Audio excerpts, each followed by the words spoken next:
cerita ini, seorang ibu yang soleha, sholat di Masjidil Haram di Mekah, keluar dari tempat sholat, melihat kan pelataran begitu luas, indah, manusia begitu banyak, tanah begitu lapang, sambil memandangi keindahan, izin punten mohon maaf, ada sesuatu yang hangat tiba-tiba jatuh ke dahi beliau. Ceprot. Apa kira-kira?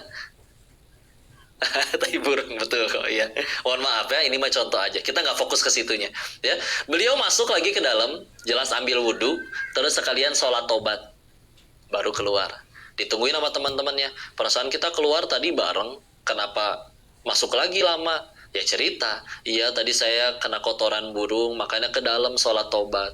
Temannya nanya, kenapa kena kotoran burung sholat tobat? Ya, maka barulah di sini beliau menjelaskan. Coba sini lihat ya.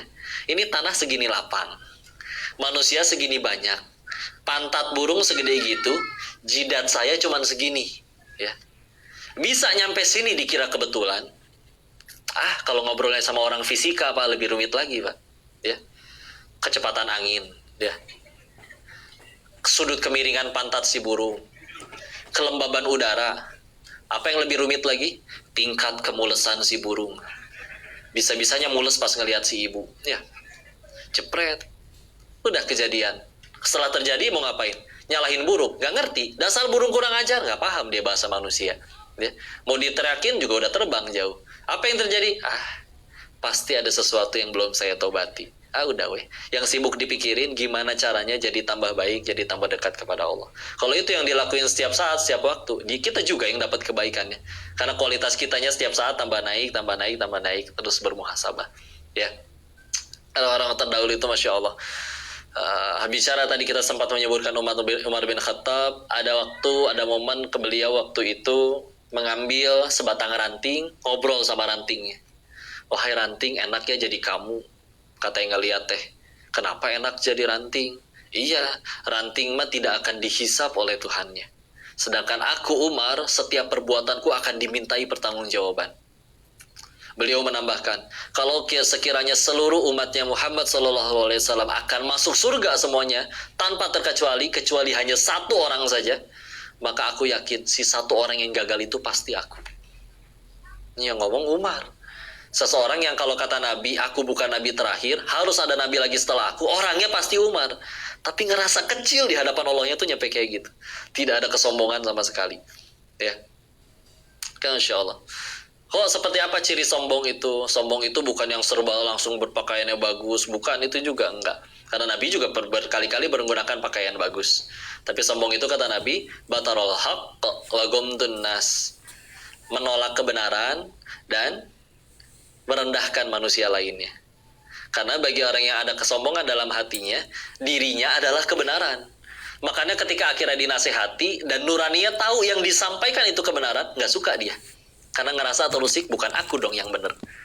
Karena biasanya izin, salah satu indikator sebagai kaum muslimin yang punten ada kesombongan dalam hatinya, biasanya nggak suka datang ke pengajian. Karena di pengajian bicara tentang Allah yang maha benar. Nuraninya nggak terima tuh ketika ada sesuatu yang lebih benar dari dirinya, makanya dia nggak suka ngedengerinnya, ya. Dan untuk memvalidkan bahwa dirinya maha benar, lebih benar, maka dengan cara mau nggak mau mesti ngerendahin orang lain, ya. Seperti itu jadinya ya. Soalnya tadi Masya Allah Umar melakukan itu, dan itu dilakukan, bahkan cara beliau memimpin pun pernah suatu ketika datanglah gubernur ya, pengen lapor kerjaannya kepada beliau sebagai pemimpin tertinggi. Dan bawalah oleh-olehnya teh kue, ya. Diicip kuehnya teh enak gitu. Saking ngerasa enaknya, baru satu gigit ditaruh lagi, ditanya ke si yang bawa kuehnya. Ini kue di tempat kamu, ini bisa dimakan oleh semua orang nggak? Termasuk yang paling nggak punya duit sekalipun. Maka dijawab, enggak sih, ini teh mahal kuehnya.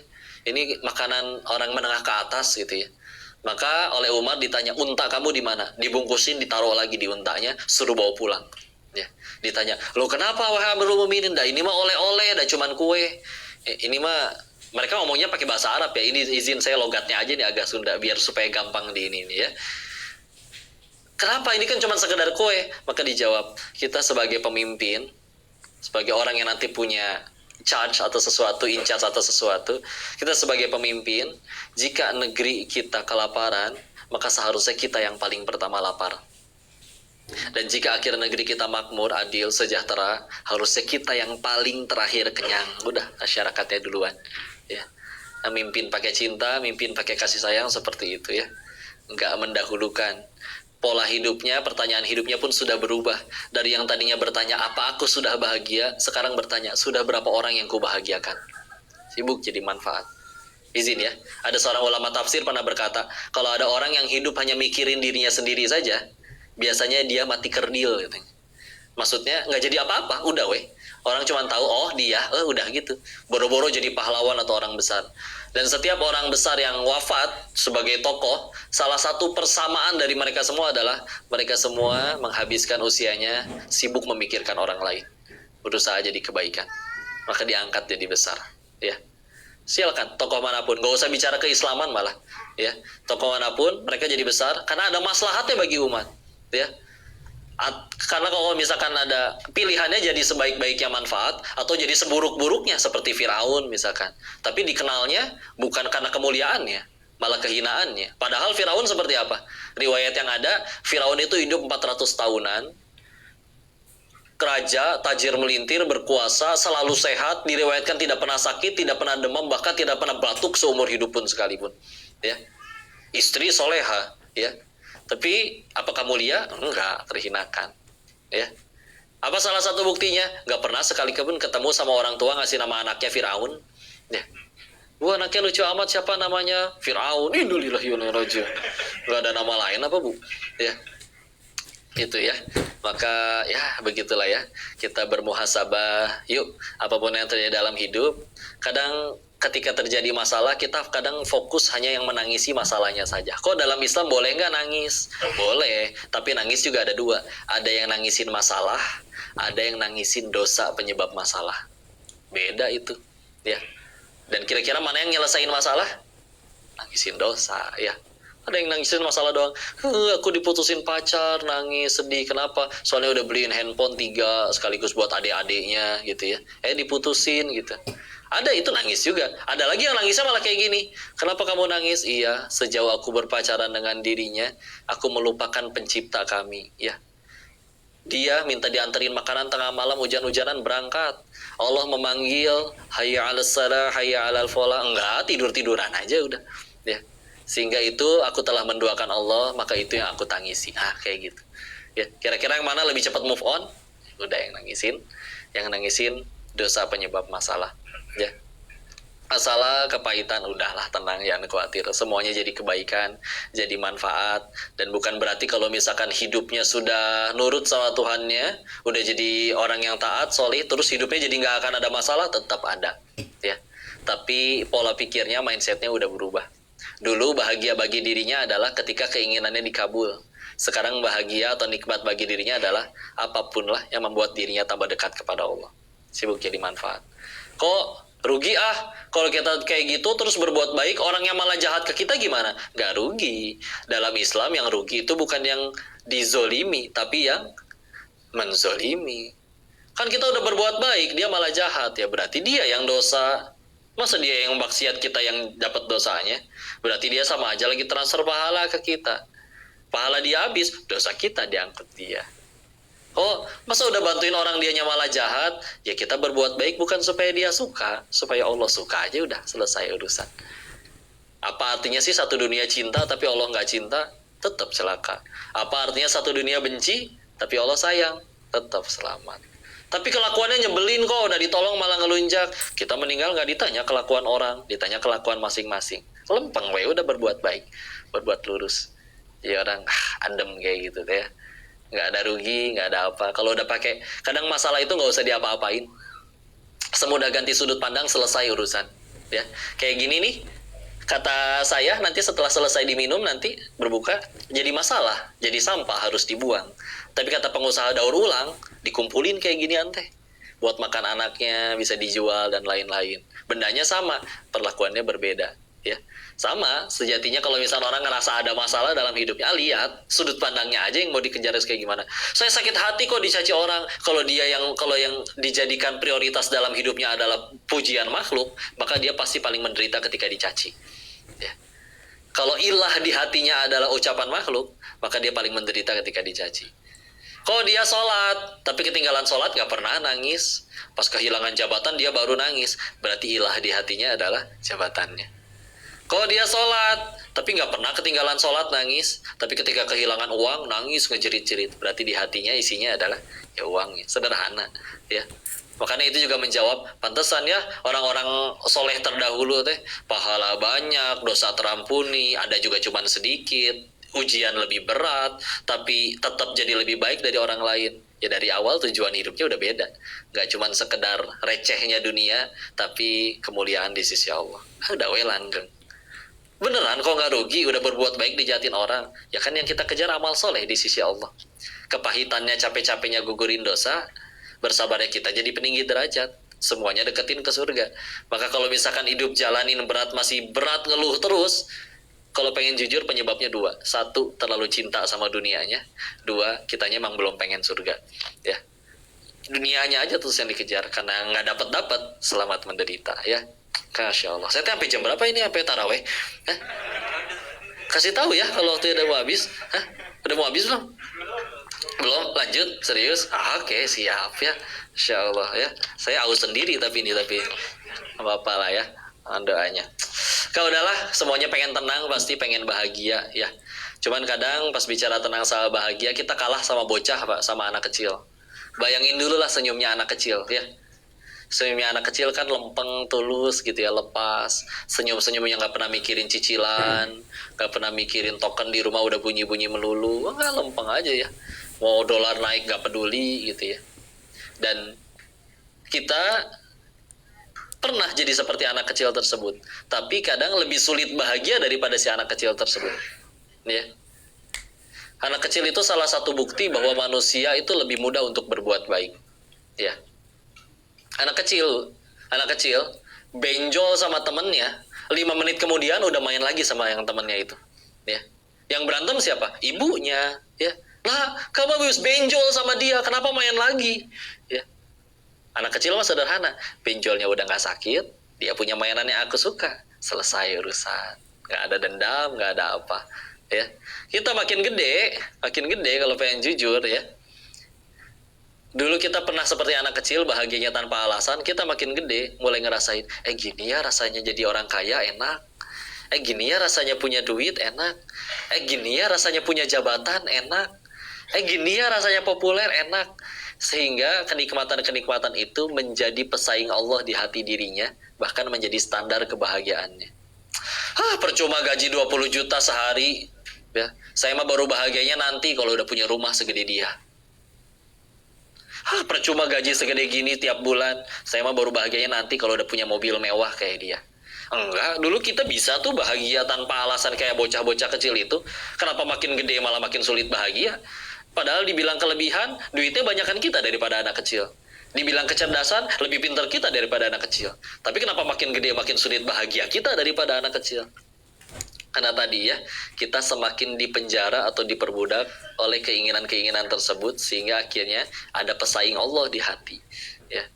Ketika udah hati kita sempit segitu-gitunya, ditaruhlah di dalamnya hartaku, jabatanku, popularitasku, ada nyelip Allah di situ. Ya udahlah, sempit ya. Sedangkan ginilah, semuanya suka susu sapi murni? Suka? Suka. Punten ya, pertanyaannya seperti ini. Kalau susu sapinya saya campurin kotoran sapinya 1 sendok mau? Enggak. Setengah sendok? Diaduk dah nggak akan kelihatan. Masih nggak mau juga? Oke, berarti intinya adalah kita sendiri sukanya sama yang murni ya. Apalagi Allah yang menciptakan kita untuk beribadah, tapi kita hidup, wah jabatanku nih, wah karirku nih, kekayaanku nih. Ibadah mah belakangan ya, tidak murni kepada Allah ya atuh ya, nggak suka Allahnya juga, padahal kita sendiri sukanya yang murni ya. Ketika nyampe di poin itu, salah satu izin ya, dari proses dulu memang pencarian dari sekolahnya seperti itu, nyari uangnya di Thailand jadi seperti itu. Salah satu yang saya kagumi dari Islam adalah cara Islam melepaskan manusia dari perbudakan. Tidak hanya diperbudaknya manusia oleh zaman dulu ya, manusia benar-benar seperti komoditi bisa diperjualbelikan. Tapi salah satunya juga adalah melepaskan manusia dari diperbudaknya dia oleh keinginannya. Ya, maka lepas dia dari itu semua ya. Ya orang bilang gitulah, kebutuhan manusia kan cuma 3. Sandang, pangan, papan. Atau primer, sekunder, tersier. Ngerasa nggak ada satu kebutuhan lagi, tapi nggak semuanya pengen ngaku. Yaitu kebutuhan ingin diakui orang lain. Oh, apa buktinya? Lihat kaki kita ada berapa? 2. Berarti butuh alas kaki berapa? 2. Kenapa ada yang punya 50 pasang? Gitu ya. Insya Allah. Emang kenapa kan ngoleksi? Lagian kan belinya pakai uang halal, nggak nyuri, nggak ngutang. Emang nggak boleh? Nggak ada yang bilang nggak boleh. Tapi kalau misalkan dibelinya hanya untuk diakui orang, kasihan nanti ke kitanya. Capek sendiri, ya. Sepatu fungsinya melindungi kita dari kacugak. Tahu kacugak? Ketusuk ya. Jalan nginjek batu atau nginjek apa, fungsinya itu. Tapi kalau kira-kira kita baru beli sepatu, masih baru, warna putih, ya, lebih glowing daripada wajah sendiri lah ya. Dipakainya berasa sempit karena ternyata saking barunya plastik yang buat nyumpal di dalamnya pun belum dikeluarin gitu ya. Masuk masjid pakai sepatu itu, dijamin. Kira-kira dia pengen sholat paling depan atau paling belakang? Belakang ya, sengaja biar kalau pas ruku masih ada ya, Masya Allah. Pulang hujan, becek, tanah, kotor, sepatu putih, jawab dengan jujur ya. Itu tetap dipakai kotor-kotoran atau dimasukin ke jaket? Masya Allah, gitulah ya. Lebih sepatu yang fungsinya mencegah kita dari kacugak, mendingan kacugak daripada sepatunya yang kotor. Sampai katanya kalau pengen lihat harga barang seseorang itu gampang katanya. Contoh lihat tas wanita, gampang, lihat aja pas hujan. Kalau dia menutupi kepalanya dengan tasnya, itu murah meriah ya. Insya Allah ya. Atau kalau misalkan ternyata hujan, mendingan kepalanya yang basah daripada tasnya yang basah, berarti tasnya kadang bukan mahal juga sih, bisa jadi kepalanya lebih murah daripada tasnya ya. Insya Allah saat itu capek ya. Benda itu untuk digunakan, bukan untuk dicintai begitu sebegitunya ya. Ada lagi orang pakai jam tangan. Apa fungsinya jam tangan? Ngelihat waktu. Berarti kalau untuk ngelihat waktu, jam tangan yang di etalase pinggir jalan, ya, yang 50 ribuan, meskipun gambarnya Doraemon, berarti bisa untuk tahu waktu ya. Tapi kita tahu ya, di mall-mall besar ada jam tangan 5 miliar. Ada yang beli pula. Anehnya kalau kita beli mobil mahal sama mobil murah, biasanya mobil mahal itu larinya lebih kencang daripada mobil murah. Coba jam tangan lah. Emang jam tangan mahal muternya lebih kencang daripada yang murah? Jam tangan kok David 5 miliar kelebihannya apa kok? Ini 1 jamnya setara dengan 5 menit kok. Atau rusak. Ngapain dipakai? Ya. Berat itu ya. Wah, kalau misalnya nggak pakai jam tangan deh, duduk pengennya nunduk, taruh di bawah meja. Coba pakai jam mahal. Itu ya. Insya Allah. Dan nggak apa-apa sih, tapi kalau dipikir lagi fungsinya sama ya. Kenapa orang udah sering beres nge-gym, badan mulai fitness, mulai jadi, kenapa jadi suka pakai pakaian ketat? Nunggu momen, nunggu setiap kali ada yang ditanya, Pak, toiletnya di mana? Situ ya. Padahal kan gampang ya, ditanya di mana, tuh selesai urusan. Gitulah ya, demi dipuji itu segala macam. Karena kalau udah mulai dipuji, nanti mulai tidak terima dengan kenyataan. Nah, itu juga jadi pangkal penderitaan manusia yang lain ya. Ibu-ibu pengen selalu kelihatan langsing, tiap kali foto tahan nafas ya. Insya Allah. Kenapa fotonya biru begini wajahnya, Bu?